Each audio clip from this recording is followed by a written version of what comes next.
This week in East Brunswick, the Community Players announced the opening of their new comedy, Butterflies Are Free. The comedy will open at Playhouse 22, 210 Dunham's Corner Road on March 5th and will run every Friday and Saturday through March 22nd at 8:30 p.m. Featured players are Scott Howland, Carol Elridge, Donna Manfredi, and Tom Elridge. Friday tickets will be priced at $5, Saturday's tickets at $6. For registration, call 254-3939. We went back to Ralph's place to celebrate, and we had a bottle of champagne and whatever it was. Sparkling burgundy. Then you got the part. Well, yes and no. I'm not playing the lead. What are you playing? Homosexual? No, his secretary. It's a small part, but I got one good scene at the end. Jill did a really great audition. Man, I was really proud of her. God, I was so nervous. It wasn't the audition, but, well, imagine having to stand out there completely and totally naked. Sorry, I broke a cup. Oh, can I help you? No, thank you. It's already broken. Remember, that's Butterflies Are Free at Playhouse 22, 210 Dunham's Corner Road, every Friday and Saturday from March 5th to March 22nd. For tickets, call 254-3939.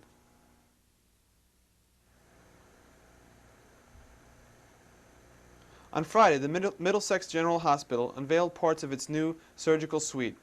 This state-of-the-art facility is equipped for the most current sophisticated procedures.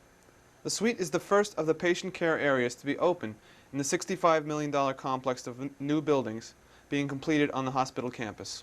President of the hospital, Andrew Grimes, I want to say welcome to you. I hope you come back as we have further ones of these, because I think you join us in an obligation to tell the community and the public what is this place. And we need your help to help tell the public what is this place. I can tell you one thing. This is the first patient piece of our expansion of the medical school that's now being opened and starting to be used. It defies science in that the whole is greater than the sum of its parts. When you put this whole thing together, it is one whale of an operating room suite. I've got to get nostalgic and tell you the first piece of equipment I ever bought was one of these things, and it cost $480. This thing hanging right up here cost $9,800. Big part, this is $11,000. So they kind of got up in price, like other things. But welcome. The experts are here. They want to answer your questions, and do come back for the other openings we're going to have all year. It's nice to have you here. Before we proceed, I'd like to introduce also Gwen Fox, who's the Public Affairs Coordinator for Rutgers Medical School. As you undoubtedly know, the Rutgers Medical School, part of the University of Medicine Dentistry in New Jersey, is very intimately related to all the things happening here at the hospital. So the first one I'd like to introduce now is Dr. James McKenzie, who is the Chief of Surgical Services here at the hospital since 1981, professor and Chairman of Surgery at Rutgers Medical School. He was Dean of Rutgers Medical School from 1971 to 1975, and I think he'll have some interesting things. Well, thank you, Mr. Moran, ladies and gentlemen. I guess the history of Rutgers Medical School in the last few years has been that of medical school looking for an appropriate clinical home. I think with the new facilities here, we found it. I'm most pleased and enthusiastic about the way Dr. McKenzie stated that one of the specialized procedures now being performed is open heart surgery. Two of the new rooms are equipped with connections for the special pumping and suction devices needed for open heart surgery. Microsurgery and laser surgery are also being provided for. Here, Edward Mazar, project architect, presents specifics of the new wing. When renovations are completed, the gross area of the surgical suite will be 36,300 square feet as compared to the present 14,900 square feet. 10 operating rooms will be in use, including 2 for endoscopy and cytoscopy. The average operating room is larger than 25 square feet. The 4 major operating rooms have been increased in size by 100 square feet, allowing for a variety of special procedures. When needed, 4 additional rooms will be added to the present complement. Connections are already in place. Next, Elizabeth Chesmore, Director of Nursing at the hospital, commented on the new facility. 2 brief points, though, that I'd like you to appreciate. The amount of team us to where we are. Nursing input has been there from day one. I believe that in the nursing department, and Mrs. Guzowski, Mrs. Wisniewski, and her staff, they have lived and breathed, making all of the suggestions which were taken, I think, extremely, excuse me, working with the physicians, architects, administration. It was really something to behold. That doesn't happen too often, hasn't happened in the past, but I think it's very, very nice to see that in the end result. The second point, in terms of staffing, because I'm sure someone's going to ask me the question, how do you plan to staff this facility? I'm happy to say that we have anticipated that Mrs. Wisniewski, who I would like to acknowledge as our clinical supervisor, has, over the past year and a half, developed a program whereby it's a policy that we have adhered to, we will continue, and that is in preparing our own staff to take on the new responsibilities that we have here. Next, Patricia Guzowski, Assistant Director of Nursing, also praised the facility. A nurse's dream come true as far as myself, down to my supervisors, down to my head nurses are concerned. We were in all of the key people along with the physicians from day one. A lot of the ideas that we had were implemented by the architects. A lot of the ideas that the architects had, we showed them how to implement them. They slipped a couple of things over on us that we weren't happy about, but we slipped a lot more things over onto them. The unique things that we're really excited about is we will have a surgical intensive care right adjacent to the operating room suite. Right now our intensive care unit is on the 3rd floor, and this one is just going to be ideal, so our really surgically and critically ill patients can go directly to ICU. The open heart recovery room is directly across in the surgical ICU and will have its own facilities and everything else. Right now they're sharing half recovery room, half surgical open heart recovery room.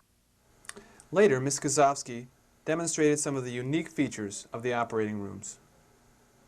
Their X-ray screens, lights, and specialized cabinetry. Patient before or after the procedure to see the drastic differences in the changes of what the surgeon is performing. Every room, all 10 operating rooms, have these X-ray features in it. Again, various levels of turning off, on, whatever is necessary. Various lights in the room are 3-headed lights so that dual procedures, in other words, double incisions, while a team is working on your legs, a team can be working on the upper part of the body, the chest. 3-headed lights, various adjustments, surgeons capable of adjusting them himself from a sterile position, nurse in the room from an unsterile position.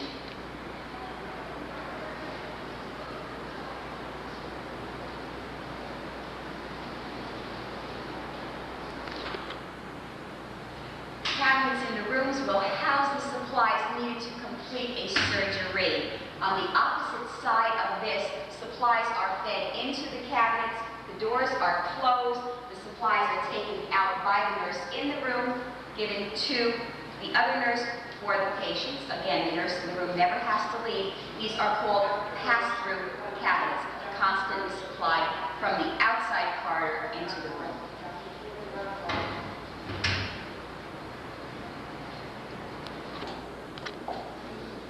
Okay, this is one of the rooms in which open heart surgery will be performed. The glass that houses the back part of that is called the pump room. 2 pump machines were capable of doing 2 open heart surgeries at once. The carbon dioxide couplings are through the wall for the hot and cold running water, also for the carbon dioxide hook up to your heart machine.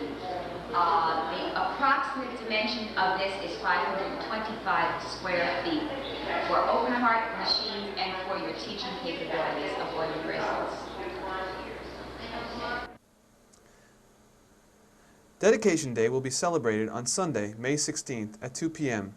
with public ceremonies in the large covered courtyard which connects the buildings of the hospital complex.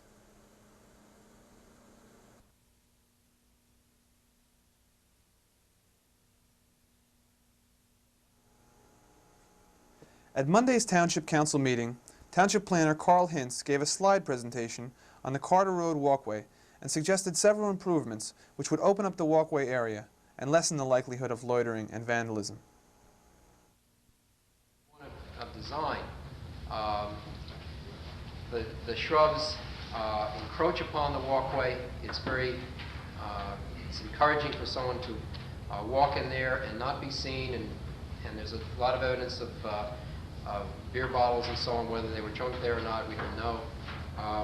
So our recommendations are dealing with design only, and then some dealing with police department or with public works based upon our discussions with them. The whole idea is, well, the design points are a couple. One is to make it wide so that it can be easily patrolled and easily seen, not to give a feeling of enclosure as it does now. It's too enclosed. Secondly, to provide for an impenetrable barrier to protect the properties adjacent so that you can't chuck a bottle through, you can't even see through, and it's impossible unless you walk around and go up the front door of the house. It's essentially impossible to go to those houses. So that essentially it's turning it into a sidewalk trying to turn it into a sidewalk like any other sidewalk. And then of course the maintenance or the patrolling idea. The estimated cost for the whole project, we recommend, the costs are galvanized fencing would run about $15,000. That's with the 10% contingency. And the $2,200 would be privet hedge for a total cost of $17,280. Now we would suggest phasing that, if you decide to go with this recommendation, phasing that and doing the Central Avenue to Carter Road section first, and doing that 1 year and then seeing how it works, and keeping good police records on it to see if that has had any noticeable effect before going in and making the other installations. The other areas had not had the same kinds of complaints filed as the Carter Central area. So that cost then for the first phase would be $5,400 approximately. Next, Deborah Rainwater outlined proposed changes in East Brunswick's industrial zoning code. Piece right here, and the M1 zone is basically the same as the P1 zone, with the minor difference is that the M1 zone allows residences and agricultural uses as a conditional use. Otherwise, they're the same. And part of this property has received a use variance for residential use. So the first recommendation was to delete the M1 zone and make it P1. The next two recommendations are to delete the M3 and M2 zone. The M3 is the striped area, and the M2 is this greenish area, and create a new zone called the IM, which would be industrial manufacturing, which would then go from 4 industrial zones to 2 industrial zones. Township engineer William Tanner described recent efforts to update current air pollution standards ordinances in East Brunswick. The new ordinance will try to regulate all sources of air pollution that are not regulated under any existing federal or state statute at this time. The second and probably the most important part of this system is the permit system, which has been included, which will cause the regulation of any incinerator type facilities to be required to obtain a permit once a year from the Director of Health, Environment and Welfare, and which will be subject to review on a year-by-year basis. Under the permit system, there also empowers the Director of Health, Environment and Welfare to seek an injunction in a civil court against a facility and get it to shut it down for violation. It sets it allows the director to enter onto the premises at any time. It allows him to obtain a search warrant from the municipal judge. Basically what it does is it gives the Director of Health some fairly broad powers to make sure that people are doing what they're supposed to be. Council President Jerry Weber, acting for Mayor Fox, designated March 22nd through 28th Friends Book Sale Week. During that week, the Friends of the Library will hold a book sale at the Brunswick Square Mall. The sale is held annually as a community service for the benefit of the library and its patrons.